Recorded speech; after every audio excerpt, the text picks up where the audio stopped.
Baykar tarafından geliştirilerek kullanıma sunulan Bayraktar TB2 Taktik S İHA sistemi, kullanıcıya tüm çözümleri bir arada sunan bütünleşik ağ tabanlı bir sistem mimarisidir.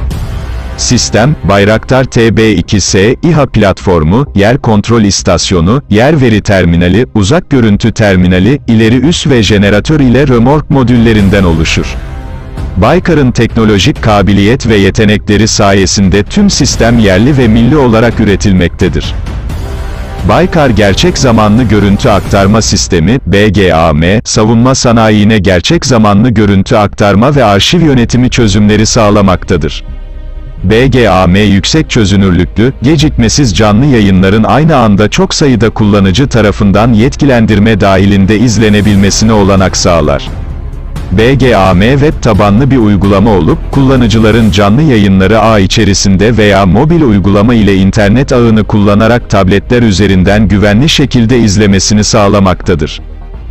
Bütün canlı yayınlar sistem tarafından otomatik olarak 30 dakikalık dosyalara kaydedilir. Kullanıcılar canlı görüntüleri izlerken sistem üzerinde notlar alabilir, bu notlara birden çok etiket ekleyebilir. Bu notlar ve etiketler ile arşiv videoları üzerinden arama yapabilirler.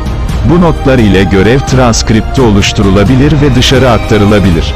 Arşiv dosyaları tarihe ve meta verilere göre taranabilir. Canlı ve arşiv görüntülerine olan erişimin güvenliği için sistem otomatik olarak geçici şifreler kullanır, bu sayede görüntü sunucusuna olan erişim daha güvenli hale getirilir. Canlı yayın görüntüleri ve arşiv görüntüler üzerine kullanıcı adı veya cihaz bilgisi filigran olarak kaydedilir. Görüntü aktarma sistemine entegre edilebilecek opsiyonel bir mobil çözüm sayesinde, canlı yayınlar Windows platformuna sahip mobil cihazlar üzerinden de izlenebilmektedir.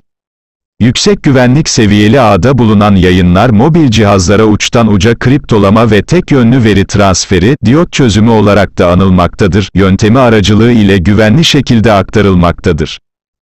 Bayraktar TB2 Yemen Riyali Kontrol İstasyonu. Baykar Mobil Yer Kontrol İstasyonu, Mobil YKI, Bayraktar TB2 platformunu ana üst bölgelerinden uzak ileri üslerde kontrol etmeyi sağlar. Mobil YKI üzerinde bulunan güçlü haberleşme antenleri, Bayraktar TB2 İHA'lara mevcut bölgelerinde iniş ve kalkış imkanı vererek uçuş menzillerini genişletmektedir. Mobil YKI, NATO AC3 standartlarında Shelter, 12 metreye kadar yükseltilebilen hidrolik anten platformu, otomatik yönlenen anten sistemleri, tüm bu sistemlere hareket kabiliyeti kazandıran güçlü bir kamyon ve hidrolik park ayaklarından oluşmaktadır. Baykar özgün tasarımı olan Mobil YKI, sahip olduğu sensör ve kontrol valfleri sayesinde güvenli ve hızlı bir şekilde kurulup devreye alınabilmektedir. Kanalıma abone olmayı ve bildirim zilini açmayı unutmayınız.